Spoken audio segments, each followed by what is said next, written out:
All right, so the purpose of the screencast as we look at some of these examples is to learn how to solve equations and inequalities with absolute value, okay? There's a nice step-by-step approach that you guys wrote down yesterday, and we're going to put that into action today with these examples. Our first example on the screen here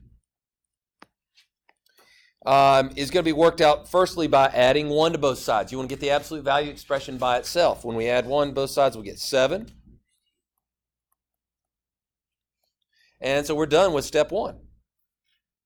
Step 2, if you're taking or paying attention, taking notes, step 2 is, I think, the most important or the most crucial step. It's when you're going to write up a couple of related equations, or when we get to the inequalities, a couple of related inequalities. I tell students all the time, it's when you drop the bars, so drop the absolute value bars, and you rewrite the expression once. You drop the bars again, rewrite the expression, this time changing the sign of the other side. Then in the middle, you put the appropriate word. And for equations, the appropriate word is always or. So it'd be like saying Mike Trout has 40 home runs or 45 home runs right now. He can't have both. I couldn't say Mike Trout has 40 home runs and 45 home runs. That wouldn't make sense. Neither can it make sense for me to say that, X equals this and that. I need to say or. So make a note of that. That with equations, the word is or. Ryan? Why isn't 3x plus 5? Well, it's because what we're doing is we are considering this to be one entity. If you didn't hear the question, it was, why are we not changing it to a 3x plus 5? It's because pretend like this is just, some number a. We'll just call it a. It's as though we're saying that a is 7 spots away from 0 on a number line. So what that would mean is that here's a, which is 7 units to the right, or here's a, which is 7 units to the left. So we would say a equals -7 or a equals +7. That, in essence, is what we're doing there. We're not altering this. Doesn't all of a sudden become b or c or d. We're not changing the argument of absolute value. In other words, we're not changing what's on the inside there. We are strictly saying, hey, this expression, which in blue is 3x minus 5, we're saying that it could be 7 spots to the right, in other words, equal to 7, or it could be 7 spots to the left, equal to -7. And then once you get over that hump, once you get through step 2, it's smooth sailing from there, right? Michael, what do you do to get x by itself on that left side equation? You're going to add 5. And then we'll divide by 3 and we'll get 4. Over here we're going to add 5 and we'll get -2. Divide by 3, you get -2/3. And if you want to be fancy, you can write it in a solution set. I don't require you do this. But -2/3, comma, 4. If y'all want to be fancy, you can do that. Not a big deal. So put in parentheses, is that all right? Parentheses probably not a good idea. I would not suggest doing parentheses because it's used in other contexts. And you're just fine just saying, hey, x equals 4 or x equals -2/3.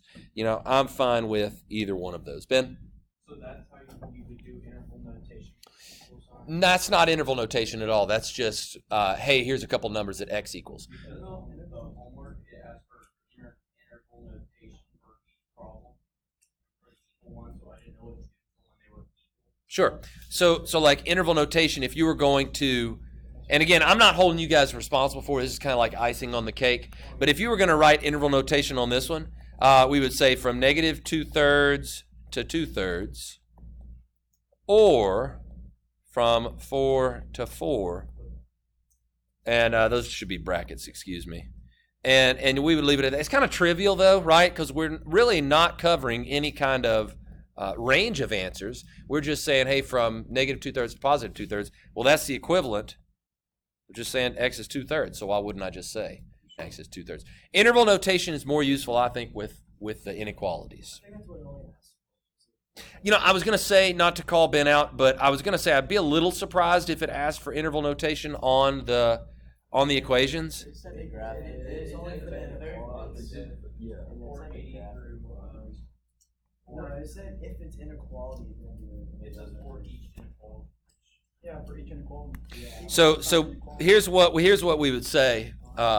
I agree with what Ryan is making the point. If you're watching at home, you couldn't hear what these comments were. They were saying, hey, do I do interval notation for these equations. I would not, for instance, do it for number 480.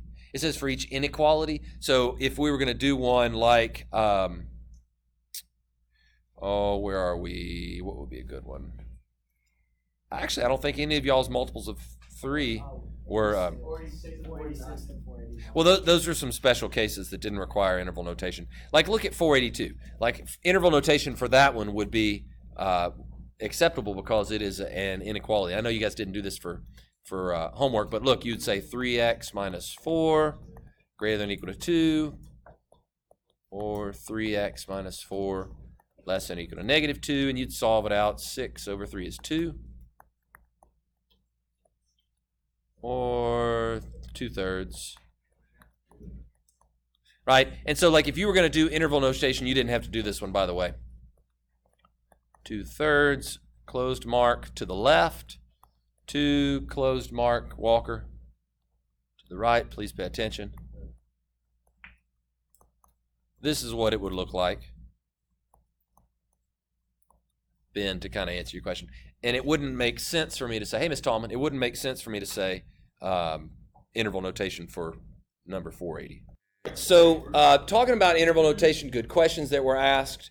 Let's look at this example. And I ask you guys, this is just another equation, so we're not doing interval notation, but I do want you to try it on your own. So see if you can solve this one out on your own. And if you're watching the video at home, go ahead and give it a pause, and then rejoin us once you've got it solved.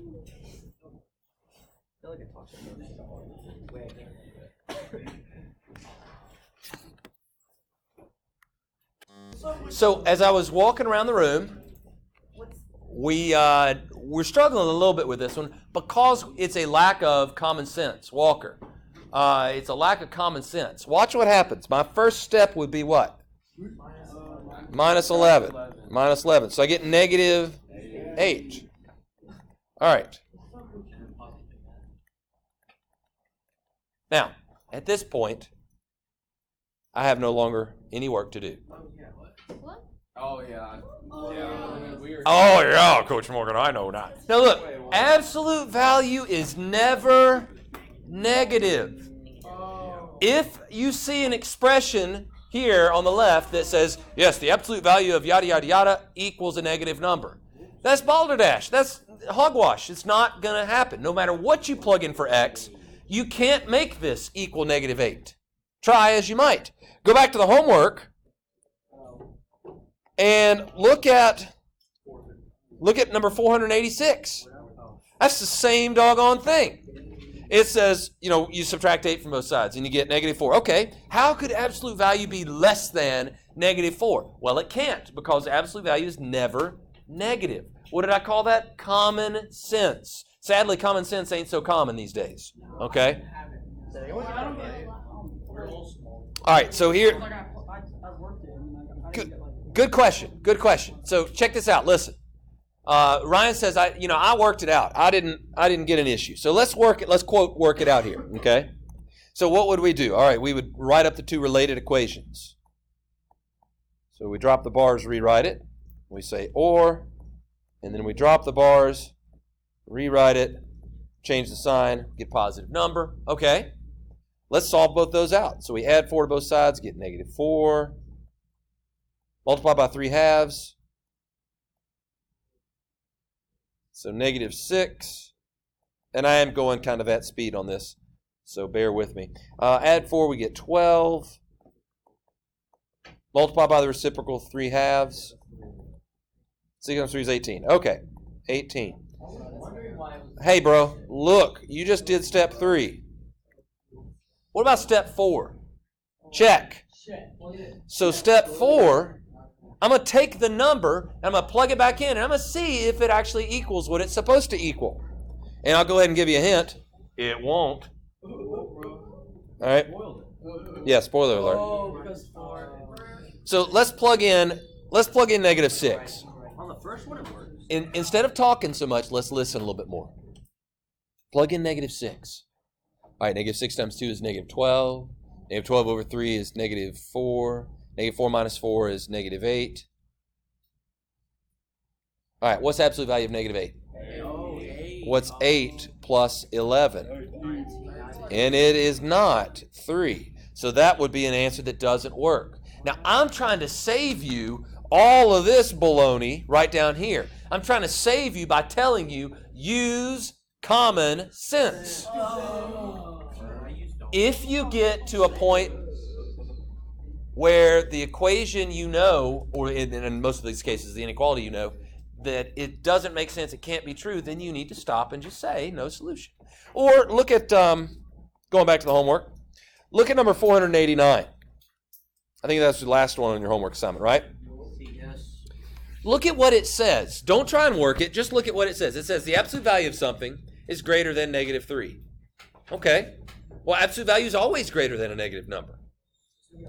So it would be all real numbers. And Ben's question about the interval notation is easily answerable there. We would just say from negative infinity to positive infinity. All right? So the idea is that sometimes common sense can save your bacon, can save you a lot of work. Would it be feasible to work this one by hand? Of course it would be. We would drop the bars, so x minus 7 greater than negative 3. It's great to or, so we're going to use or. I'll show you that here in just a little bit. Ryan, pick your head up. It's x minus 7, and then we would say is less than positive 3. Okay, and we work that out. Add 7 to both sides. X is greater than 4, or add 7 to both sides. X is less than 10. And then if we graph this on a number line, here's 4, open mark shade to the right. Here's 10, open mark shade to the left. And what was the operant word there? Or. Or requires at least one.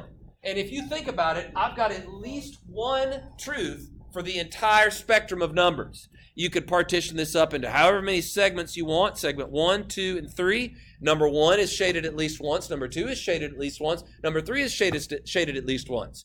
So are the 2 points of right here at 4 and 10, right? So 10, for instance, wouldn't make a true statement over here, but it would being greater than 4. Same thing with 4. It would make a true statement on the right. So it's all real numbers. And even so, I didn't have to do all that work if I recognized, hey, absolute value is always greater than a negative. Ben? So when it asks for interval notation for anyone that's going to be all real numbers, can we just X's in instead of? No, dadgummit, you can put what I just put, which was from negative infinity to positive infinity. Oh, so if we put something else, it'll be wrong. In blue, that's the interval notation. Now, on a test or quiz, I'm not going to hold y'all responsible. I've said this about a dozen times right now.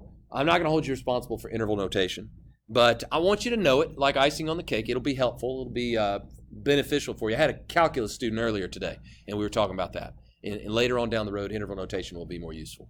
Grayson? How would you graph, like on the number line, equal? You just put a dot.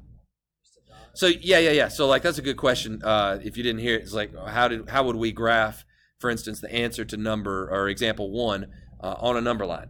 Well, you would just say, okay, here's negative 2/3. Here's 4. Dot.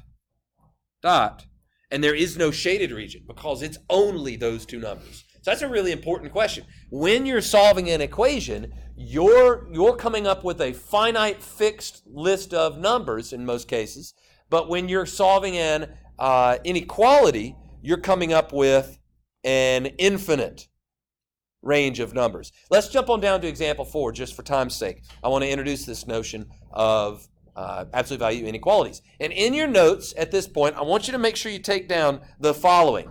It's a mnemonic device that I like to share with students, and actually I probably have it written up better from this other period. Where is it? Yeah, here we go. All right, so if we've got absolute value is of some expression is less than or equal to, in other words, like if I've got absolute value of x is less than some number, or absolute value of x is less than or equal to some number, it's going to be an and statement. And here's why. When we consider, well, not why, but here's a mnemonic device. When we consider the less than symbol, let's pronounce that as less than. Nice little mnemonic device. The greater symbol, the greater than symbol, we're going to call greater. And that's your mnemonic device. Wait, how do you, but why is it? A fabulous question. So that's what I was going to say. That's not a why. That's kind of a mnemonic device. Let's discuss what the why of it is. All right. Actually, you know what we can do? We can do it with our first example here in just a sec. Let me give you guys time to write this down, and then we'll go into the why. If you're watching at home, you can pause your video and pick back up here in just a sec. So to answer the question of why this one would be an and symbol, okay, we're going to talk about a cop drama, a police drama, okay? This is stereotypical television at its finest. Suppose you've got a police headquarters and they're looking for the bad guy, and they're like, okay, there's the map on the wall, right? You all have pictured this before, and they say, okay, here's where the crime was committed. And they say, all right, I want you to set up a 10-mile perimeter around the scene of the crime. Okay, what they're saying is that the perpetrator, he couldn't have gotten past 10 miles. He is less than 10 miles away from the, scene of the crime. So that idea of less than means that we're inside the perimeter, right? We're inside the perimeter. So visualize what we're saying over here in black. We're saying that X is a number that is less than 7 spots away from 0. So it could be anywhere inside the perimeter, okay? And I use the circles because it's strictly less than. And so what does this look like? This looks like an overlap, which would be which word? The and. And so the mechanical way of working this out would be to say, okay, here's what we're going to do. We're going to write it once without the bars. So X is less than 7, like I've got in orange there. Then we're going to say and X is greater than -7. And the reason that we're saying and is because we want to cover that overlap region. So if it's less than, or if it's less than or equal to, we're going to use the word what? And. We're going to use the word and. Now, if we were going to consider interval notation for this one, parentheses, -7, comma, +7, parentheses. Okay? So we don't need to put X on the number line. No, you wouldn't have to put X on the number line. And if we were going to write this as a nice succinct -7 to +7, a nice succinct way of writing up our answers. George? So if it was like greater than 7? Oh, let's look at one. Let's look at a greater than. Well, this one will be greater than or equal to, but it will work the same way. All right, so it's greater, so we're going to use or. And Charlie, what do you want to do first? Wait. Ooh, what's step 1 supposed to be?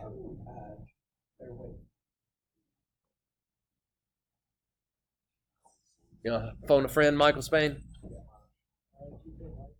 Yeah, let's get the absolute value expression by itself. That's step numero uno. So to do that, I divide both sides by 4, as Michael said. So I got absolute value of X minus 3 is greater than or equal to 1/2. Okay, now think about the cop drama. Okay, you got your map on the wall. Here's where the crime's committed. All right, here's your half-mile radius. Well, the bad guy's already gotten more than half mile away. He is outside the radius somewhere. So you think about the number line. What we're saying is that here's 0, here's 1/2, here's -1/2. And what we're saying is that this expression, X minus 3, its distance is greater than or equal to, less than or equal to, one of those two. It's or. So we're going to say X minus 3 is less than or equal to -1/2, or X minus 3 is greater than or equal to +1/2. Now, the way that I tell my students to do that, and the way that you guys will do that, is I'll say drop the bars, rewrite it. So you say X minus 3 greater than or equal to 1/2. And then Luke had asked the great question a minute ago. George said the same thing. He said, hey, look, I'm going to rewrite that, X minus 3. Except this time, instead of it being a +1/2, I'm going to make it a -1/2. And instead of it being greater than or equal to, I'm going to make it less than or equal to. So there's two things to keep in mind. You switch the direction of the inequality, and you switch the sign of the other side. Can we write that down? Can we make sure we got that in our notes? Okay. So we switch the direction of the inequality, we switch the sign of the other side, and then we solve it out easily enough. Okay, let me get this black stuff out of the way, and we'll finish this problem up, and then we'll take questions. So in blue here, I would have to add 3 to both sides. So X greater than or equal to 3.5 will be 7/2. No, Yes, 7 halves. And then add 3 to both sides, we get 5 halves. And I'm a fan of improper fractions. This was greater, so I got the or right there. And on a number line, there's 5 halves, closed mark, shade to the left. There's 7 halves, closed mark, shade to the right. Interval notation, we would say from negative infinity up to 5 halves. Should I use a bracket or parentheses? Bracket. And then I'm going to use my or symbol, right? Another bracket to include 7 halves, and then going all the way up to positive infinity. Those would be our 3 ways of writing out answers for this one. All right, for this screencast, we're going to call it quits. We'll look at some more examples in the next one.